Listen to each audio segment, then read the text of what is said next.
గ్రంథాలయానికి మీరు కలెక్ట్ చేసిన సెస్ మీ డబ్బు కాదు, గ్రంథాలయం డబ్బులు గ్రంథాలయానికి ఇవ్వండి. ఒక ఇంటి పన్ను ₹1 బాకీ ఉండిపోతే తలుపులు చెక్కలు పట్టుకుపోతారు మీరు.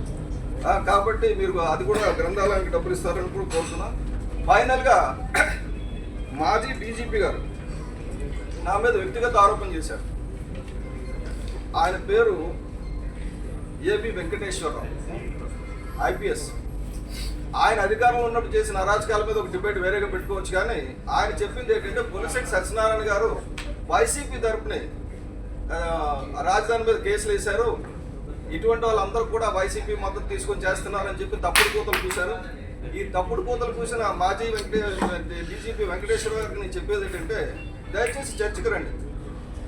నేను అమరావతిలో పంట పొలాలను తీసుకోవద్దు అని మాత్రమే చెప్పాను తప్ప అమరావతిలో రాజధాని అక్కడ సహజ రాజధాని కట్టమని చెప్పి పుస్తకం ప్రింట్ చేసి అఫీషియల్గా చేసి రాజధాని రైతులతో ఓపెన్ చేశాను. స్వయంగా నేనే చంద్రబాబు నాయుడు గారికి ఇచ్చాను. అదొక కాపీ నేను పవన్ కళ్యాణ్ గారికి కూడా ఇచ్చాను. రాజధాని అక్కడే ఉండాలి, విశాఖపట్నం రాజధాని అక్కర్లేదని కూడా చెప్పి విశాఖపట్నం వాసన అయినప్పటికీ నేను చెప్పాను. ఈ వెంకటేశ్వరరావు గారు అప్పుడు తలుగుల్లో దూరుకున్నారు ఎలకల్లా. వైసీపీ పాలనలో ఎక్కడ మాట్లాడలేదు ఈయన రోడ్డెక్కి, ఇప్పుడు మాట్లాడుతున్నాడు. వైసీపీ కలుగులో దూరున్నప్పుడు నేను జగన్మోహన్ రెడ్డి మీద మటాడోల మీద కేసు వేశాను. ఎంత పెద్ద యుద్ధం చేశానో అందరికీ తెలుసు. సో మీ ఇష్టం వచ్చినప్పుడు ఇష్టం వచ్చిన వ్యక్తి మీద బురద జల్లాలనుకుంటే మీ క్యారెక్టర్ ఉంటే పర్వాలేదు, కానీ చాలాటోడి మీద బురద జల్లితే మాత్రం చాలా తేడా వస్తుంది. Venkateswararao challenging. If you have any guts come on open dash let us discuss about it. నేను ఇప్పటి వరకు ఏది పట్టుకున్నా వదలలేదు, ఏది వదిలేదని నేను అసలు పట్టుకోను. సో వెంకటేశ్వర గారికి మీడియా ద్వారా విజ్ఞప్తి ఏంటంటే దయచేసి మీరు క్షమాపణ కోరండి, లేదంటే మాత్రం మేమే చర్యలు ఉంటాయి. సరే జరగలేదండి. జిందాలో ఒక వ్యాపారం చేశాడు అక్కడ ట్రైబల్స్ తోటి. అక్కడ ఎలాంటి వ్యాపారం చేశారంటే 2 లక్షల రూపాయలు ఎకరానికి డబ్బిచ్చి ఒక 2 లక్షల రూపాయలు షేర్స్ ఇచ్చి, ఈ షేర్స్ 5 ఏళ్ళ లోపల 20 లక్షలు అయిపోతే మేము వెనక్కి తీసుకుంటాం. సో 5 ఏళ్ళ తర్వాత మీకు ల్యాండ్ మీద 22 లక్షలు వస్తుందని చెప్పి తీసుకున్నారు. 2 లక్షలు అయితే ఇచ్చారు, వాళ్ళు భూమి ఇచ్చేసారు. ఇప్పుడు ఆ మిగతా 2 లక్షలు 20 లక్షలు అవ్వలేదు, ఆ ఫ్యాక్టరీ లేదు, ఏం లేదు. ఇప్పుడు ఆ భూములు ఎవరికి చెందాలి?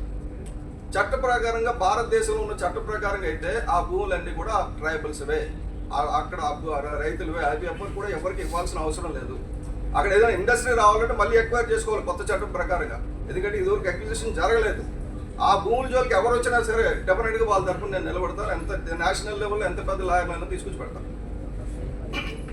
అలాగే గుర్ల అది ఇంకో ఎస్కోట్లో ఏంటంటే అక్కడ సోషల్ ఇంపాక్ట్ అసెస్మెంట్ ఇలాంటిది ఏం జరగలేదు, భూసేకరణ జరగలేదు. సిమిలర్గా గుర్లలో సూపర్ స్మెల్టర్ ప్లాంట్ గురించి అని చెప్పి 1085 ఎకరాలు, దీని గురించి చర్చ జరగల, దీని గురించి ఎవరితో డిస్కషన్ లేదు, ఎక్కడా డిస్కషన్ లేదు.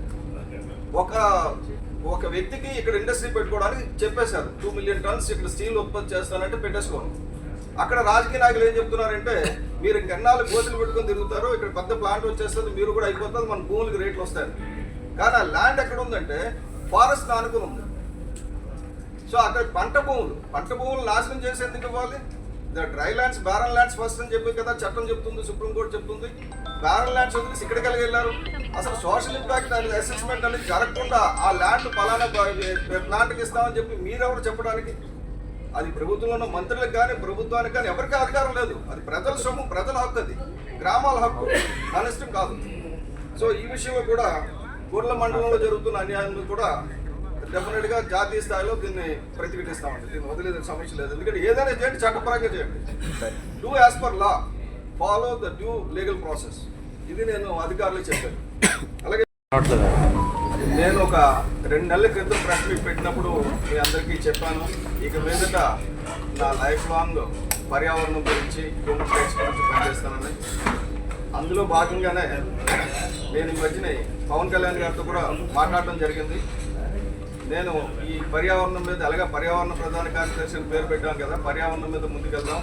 అలాగే మన నుడి మన నది కార్యక్రమాన్ని కాస్త వేగవంతంగా ముందుకు తీసుకెళ్దాం. ముందు తొలి దశలో తెలుగు రాష్ట్రాలు, తర్వాత 29 రాష్ట్రాలు, ఆ తర్వాత అన్ని దేశాలు. మన నుడి మన నది అంటే భాషలను రక్షించుకోవడం, నీటిని రక్షించుకోవడం, జల సంరక్షణ, ఈ 2 కార్యక్రమాలుగా తీసుకున్నాం. ఇది పార్టీలకు అతీతంగా చేద్దామన్న ఉద్దేశంతో నేను మోరార్లెస్ పార్టీలకు అతీతంగానే ఉంటాను. ఇప్పుడు పార్టీలో ఉన్న పార్టీ పరంగా కూడా ఎక్కువ మాట్లాడతాను. కాబట్టి ఇక్కడ నేను కొన్ని విషయాలు మీ ద్వారా ప్రభుత్వానికి అలాగే అధికారుల దృష్టికి తీసుకొస్తున్నానండి. మొట్టమొదటిది సముద్ర కాలుష్యం.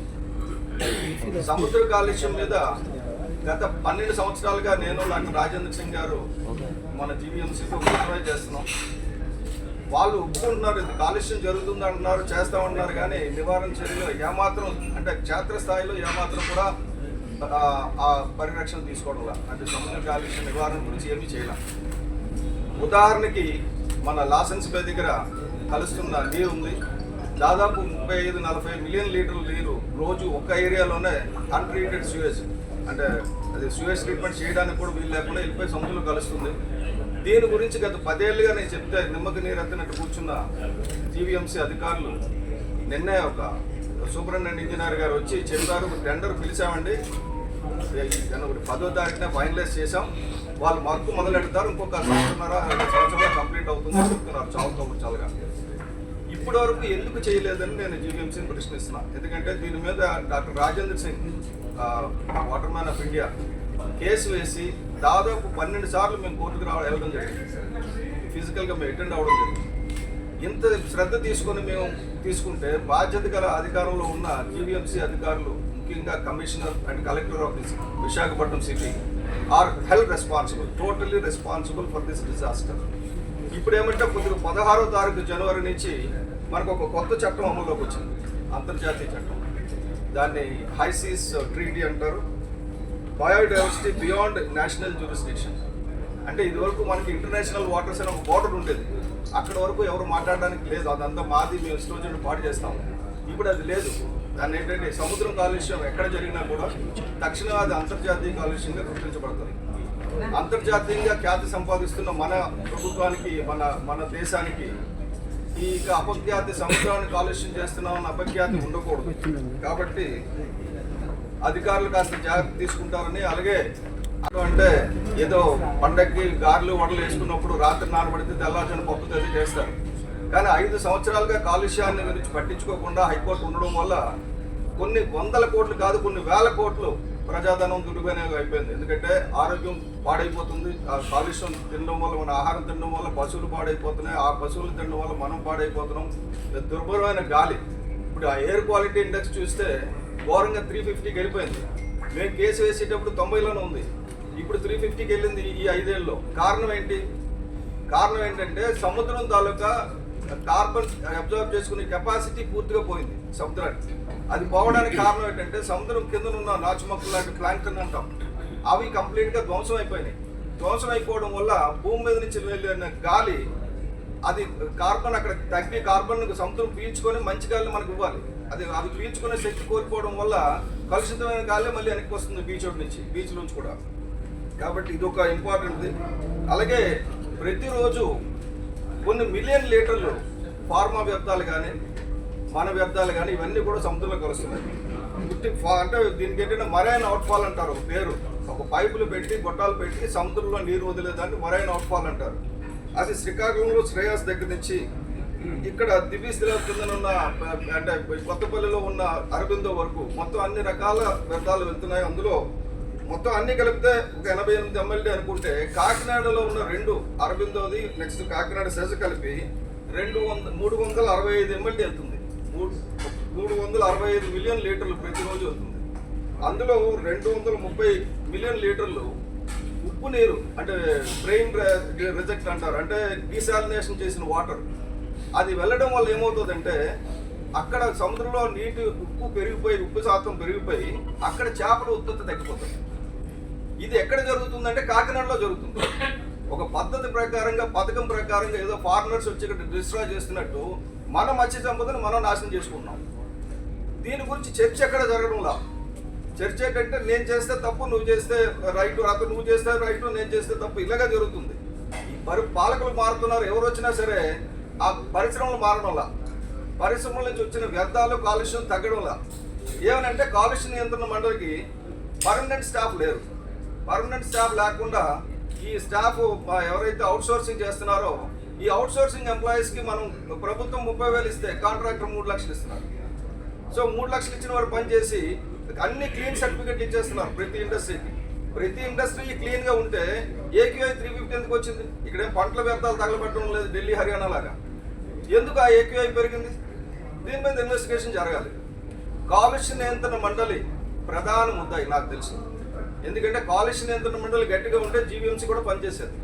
ఎందుకంటే కాలుష్య నియంత్రణ మండలి కూడా నేను ఇందులో కోర్టు ప్రధాన న్యాయమూర్తి గారికి కూడా నేను రిక్వెస్ట్ చేస్తున్నాను, ఈ కేసు త్వరితగతిన డిస్పోజ్ చేయండి, మీరు ఏమనుకుంటే చేయండి, అంతేగాని ఇలాగ నార్చడం కరెక్ట్ కాదని చెప్పి నా రిక్వెస్ట్.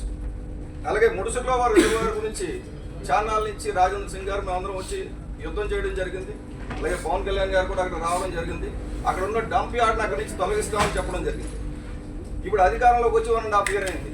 డంప్ యార్డ్ అక్కడే కంటిన్యూ అవుతుంది. డంప్ యార్డ్ నుంచి చూస్తున్న మురుగునీరు కూడా ముడుసులో వల్ల కలుస్తుంది. ఆ పైన విలేజెస్ నుంచి వెంకటాపురం ఇతర ప్రాంత కృష్ణానగర్ కాలనీ అన్నిటి నుంచి కూడా జైలు నుంచి కూడా వచ్చిన నీరంతా కూడా అక్కడ ముడుసులో వల్ల కలుస్తుంది. సో అది చర్యలు తీసుకోవాలి. దాన్ని శుద్ధి చేసి నీరే ముడుసులో వల్ల కలిసేటట్టు ఉండాలి. ఇంకోటి జీవీఎంసీ మధ్యనే కొత్తగా 70 గ్రామాల్లో 100 గ్రామాల్లో విలీనం చేసుకుంటున్నాం, పరిధి పెంచేస్తున్నాం. జీవీఎంసీ ఒక రియల్ ఎస్టేట్ వ్యాపారం అయిపోయిందండి. పరిధులు పెంచుకుంటూ పోవడం, గ్రామాల తాలూకు హక్కుల్ని హరించడం. జీవీఎంసీకి ఏంటంటే ఒక చట్టంలో ఒక ఇది ఉంది. ఎందుకంటే పరిధి కావాలంటే పెంచుకోవచ్చు. రాష్ట్ర అంటే నగరపాలికలు కానీ మున్సిపాలిటీలు కానీ పరిధిని పెంచవచ్చు. కానీ ఎప్పుడు పెంచాలి? ఉన్న వాళ్ళకి మంచి నీరు మంచి గాలి ఇస్తే అప్పుడు మీరు పెంచవచ్చు. మీరు ఉన్న వాళ్ళకి నీళ్లు లేదు, గాలి లేదు, డ్రైనేజ్ లేదు. ఇప్పుడు 60% అన్ట్రీటెడ్ సూవేజ్ వెళ్తుంది ఇప్పటికీ. మీరు పోయి ఇంకొక 4 గ్రామాలు 10 గ్రామాలు తీసుకొని రియల్ ఎస్టేట్ వ్యాపారం చేయకండి, ఆపేయండి. నేను దీనికి వ్యతిరేకం. ఎందుకంటే కొత్తగా మండలాలు విలీనం చేసుకుంటాం, గ్రామాలు విలీనం చేసుకుంటాం అంటే ఆ గ్రామాలు ఇప్పుడు చక్కగా ఉన్నారు. అది విలీనం చేసుకోవడం ద్వారా ఏమవుతుందంటే ఆ గ్రామాలకు ఉన్న హక్కుల్ని హరించి ఇక్కడ ఇప్పుడు రాజకీయ నాయకుల చేతిలోకి వెళ్ళిపోతాయి. కాబట్టి అది ప్రజలకు ఇష్టపడితే గ్రామాలను విలీనం చేసుకోండి. ఎందుకంటే ప్రజాభిప్రాయ సేకరణ జరగకుండా ఇష్టం వచ్చినట్టుగా కోర్టు రూమ్లో కూర్చొని ఈ గ్రామాలు కలిపేస్తాం, ఆ గ్రామాలు కలిపేస్తాం, ఇండస్ట్రీకి అంతటికి ల్యాండ్ అంతా తీసి ఇండస్ట్రీస్కి ఇచ్చేస్తాం అంటే ఇండస్ట్రీ కావాలి. ఏ ఇండస్ట్రీకి ఎంత ఇవ్వాలనేది కూడా నిర్ధారణ చేయాలి. అంతేగాని 750 మందికి ఉద్యోగాలు ఇస్తామని చెప్పి 1400 ఎకరాలు విజయనగరంలో స్థలం ఇస్తానడం కూడా కరెక్ట్ కాదు. కాబట్టి అదొకటి చూడాలి. అలాగే పాయకరావుపేటలో విధ్వంసం జరుగుతుంది. దీని మీద వాళ్ళు రెవెన్యూ ఇన్స్పెక్టర్ దగ్గర నుంచి చీఫ్ మినిస్టర్ వరకు డిప్యూటీ సీఎం వరకు వెళ్ళినా ఎక్కడ కనీసం దాని మీద ఇన్వెస్టిగేషన్ కాదు కదా, దానివైపు ఎవరు చూడడానికి భయపడుతున్నారు. కారణం ఏంటంటే కాంట్రాక్టర్ ఇంత పెద్దవాడు, పిఎస్ఆర్ ఇన్ఫ్రా అంత పెద్ద కాంట్రాక్ట్ ఉంటుండగా మనం ఎలా చూస్తాం, మనం ఎలాగ ఆపలేమని చెప్పి ప్రతి వాళ్ళు అది జరుగుతున్నట్టు తెలియకుండా పక్కన వెళ్ళిపోతున్నారు. చట్టం ఏం చెప్తుందంటే నివాస ప్రాంతాలకి 200 మీటర్ల దూరంలో బ్లాస్టింగ్లు చేయకూడదు. ఇది చట్టం. నివాస ప్రాంతాలకి 50 మీటర్ల లోపలే బ్లాస్టింగ్ జరుగుతుంది. ఇది వాస్తవం. ఇది మన కోర్టులో కేసు వేశారు. ఆఖరికి కేసు వేసి 2 నెలలైనా 3 నెలలైనా వాయిదాలు చేస్తున్నారని చెప్పేసి వాళ్ళు విత్డ్రా చేసుకొని ఇప్పుడు నేషనల్ ట్రిబ్యునల్కి వెళ్ళారు. అసలు వాళ్ళు ఎందుకు వెళ్ళాలి? అలాగా చట్టాన్ని ఉల్లంఘన జరుగుతున్నప్పుడు మన అధికారులు ఎందుకు పట్టించుకోవడం? ఎందుకు రాజకీయ నాయకులు ఒత్తిడికి మనం తలంగాలి? ఏ కాంట్రాక్టర్ ఒకడే కాంట్రాక్టర్ ఉంటాడు అన్ని పార్టీలు మారుతున్నాయి, కాంట్రాక్టులు మారడంలా. ఇదే కాంట్రాక్టర్ ఇదివరకు వైసీపీ ఉన్నప్పుడు చేశారు, అదే కాంట్రాక్టర్ ఇప్పుడు చేస్తున్నాడు. వాడిని ఎవరు అడగడానికి ఎవరికి లేదు. ఇక్కడేమో 300 గజాల జాగాలో విశాఖపట్నంలో 8 అంతస్తులు ఇల్లు కట్టుకుంటారు.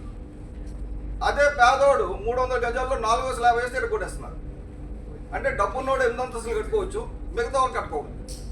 ఇది అఫీషియల్ కంప్లైంట్ ఇచ్చినా కూడా మా దృష్టికి వచ్చింది, కింద అంతస్తు ముగించేస్తున్నాం, పై అంతస్తు తీస్తున్నాం అని చెప్తున్నారు. కానీ గ్రౌండ్ నుంచి 8 మీటర్ల హైట్ ఉండాలి, అంతకంటే ఎక్కువ హైట్ వీళ్ళు కట్టారు కాబట్టి కూలుస్తున్నాం అనేది లేదు. హైడ్రా తరహా పాలన ఇక్కడ కూడా ఉండాలి, అందరికీ ఒకటే రూల్ ఉండాలి. అంతేగాని కాంట్రాక్టర్ బడా కాంట్రాక్టర్కి ఒక రూల్, చోట కాంట్రాక్టర్కి ఒక రూల్ ఉంటే కుదరదు. ఎందుకంటే